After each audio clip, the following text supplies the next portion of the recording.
Good morning. Thank you for joining me for my daily Come Follow Me study of the Old Testament. Today is Tuesday, the 3rd, and we're going to start with a daily reflection. I think my body and my mind is preparing me for daylight savings because I keep waking up at 5. And I'm like, not cool. Not cool. All right. Daily reflection. When the people saw that Moses delayed to come down out of the mount, the people gathered themselves together unto Aaron and said unto him, Up, make us gods, which shall go before us. For as for this Moses, we know not what is become of him. Exodus 32:1. How easy it was for the ancient Israelites to wander from the path of righteousness in the short time their prophet leader was on the mount communing with Jehovah. The noble Aaron, an otherwise faithful and obedient servant of the Lord, yielded to the persuasions of a people who had lived for 400 years in a land steeped in idolatry. It has often been said, and rightly so, that it is one thing to take Israel out of Egypt, and quite another to take Egypt out of Israel. It must have been tremendous pressure, but Aaron sinned. He made for the people a molten calf that the people might worship, when not long before the true and living God had given strict instructions against such practices. Vigilance and a constant reminder of the commandments of God are forever necessary to avoid the golden calves that beckon for our attention. So true. All right. Today is Genesis chapter 24, verses 23 through 44.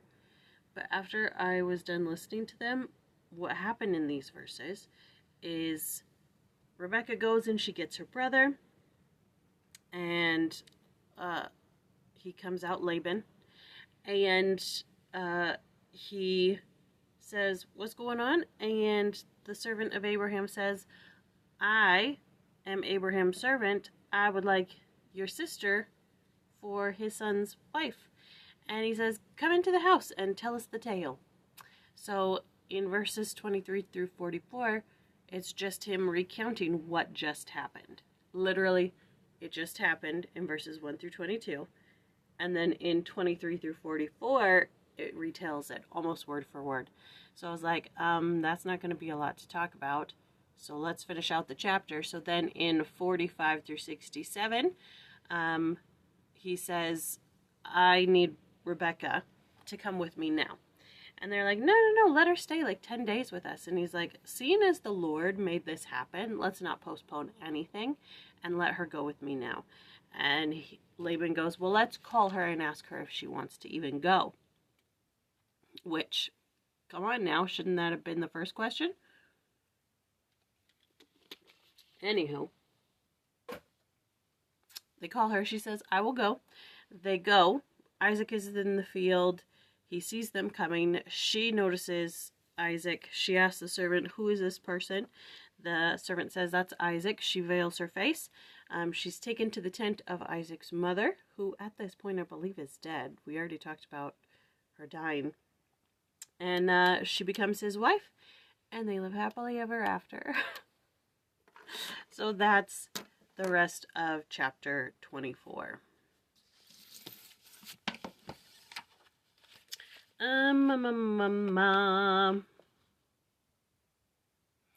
The loyalty and leadership of Abraham's chief steward is a remarkable illustration of faith, righteousness, obedience, and valor.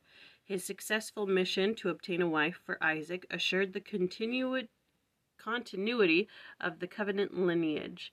Marriage customs and practices in Old Testament times differ from our current patterns. A young man's parents generally chose his wife and arranged for the marriage, which was the case with Abraham. He, being old, sent his eldest servant on an errand to secure for Isaac a wife from among their kindred, thus making it possible to marry in the covenant. Abraham assured his servant that the Lord would send angels before him in order that he might take a wife for his son. The servant made an oath with Abraham.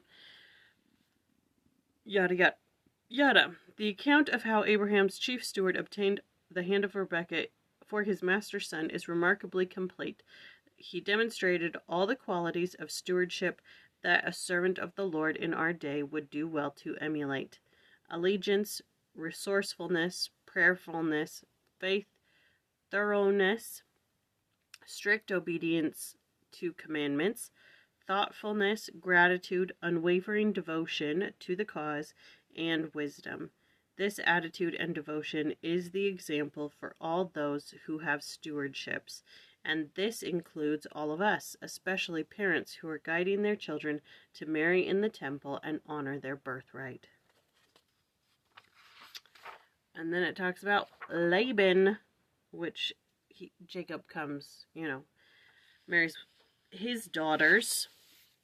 That sneaky, sneaky man. What are you going to do about it, What are you going to do? Let's see. Let's see what Ludlow has to say about this. Nothing.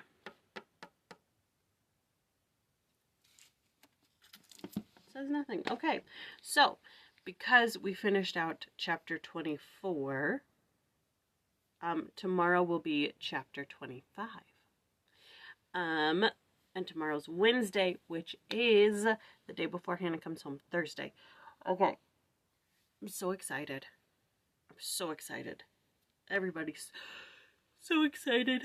So this week may be a little bit choppy, but we'll roll with the punches and we'll see what happens. And I think it's good that we've finished up 24 today and we're not just like, it gives us a little bit of leeway because, again, I have word council every Sunday except for Fast Sunday, so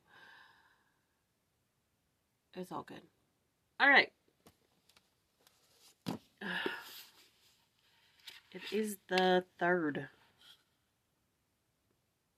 Yeah. I say the prayer for my mouth. I say the prayer from... Oh, sorry. I say the prayer from my mouth. I say the prayer from my heart.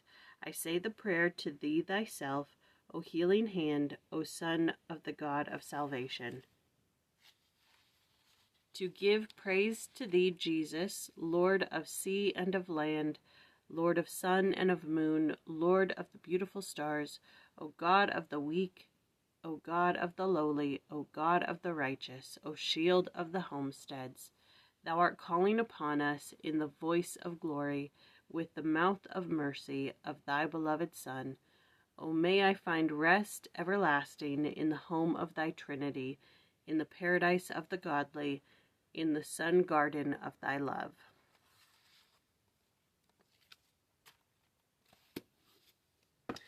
Alrighty. We will do Genesis 25 tomorrow. And we will see you then. Bye.